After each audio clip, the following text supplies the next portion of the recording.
Friends ఇప్పుడే అందిన వార్త బీఆర్ఎస్ కీలక నేత కేటీఆర్‌కు ఊహించని అదృష్టం అంటూ లేటెస్ట్ అప్డేట్ అయితే రావడం జరిగిందండి. సో, ఆ వివరాలు ఏంటనేది వీడియోలో తెలుస్తుందా? వీడియోని స్కిప్ చేయకుండా పూర్తిగా చూడండి. కంప్లీట్ ఇన్ఫర్మేషన్ అయితే అర్థమవుతుందండి. మీలో ఇంకెవరైనా సరే మన ఛానల్ సబ్స్క్రైబ్ చేయకుండా వస్తున్నట్లయితే వెంటనే మన ఛానల్ సబ్స్క్రైబ్ చేసుకోండి. ప్రభుత్వం నుంచి వచ్చే లేటెస్ట్ అప్డేట్స్ అన్నీ కూడా ముందుగానే మీ ఫోన్ నోటిఫికేషన్ రూపంలో అందించడం జరుగుతుందండి. చూస్తున్నారు కానీ లైక్ చేయడం మర్చిపోతున్నారు. దయచేసి లైక్ చేయండి. లేట్ చేయకుండా వీళ్ళకైతే వెళ్ళిపోదామండి మనం. బీఆర్ఎస్ వర్కింగ్ ప్రెసిడెంట్ కేటీఆర్‌కు తెలంగాణ హైకోర్టులో ఊరట లభించింది. కేటీఆర్ పైన ఉట్నూరు పోలీసులు స్టేషన్‌లో నమోదు ఎఫ్ఐఆర్‌ను తాజాగా హైకోర్టు కొట్టివేసింది. దీంతో కేటీఆర్‌కు ఉపశమనం దక్కిందనమాట.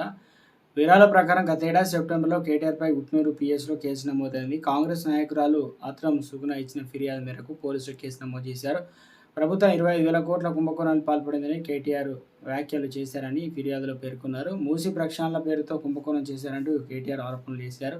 ఈ విషయమైన కాంగ్రెస్ నేతలు పోలీసులు ఆశ్రయించారు. ఫిర్యాదు మేరకు పలు సెక్షన్ల కింద ఉట్నూరు పోలీసులు అయితే కేసు నమోదు చేశారు.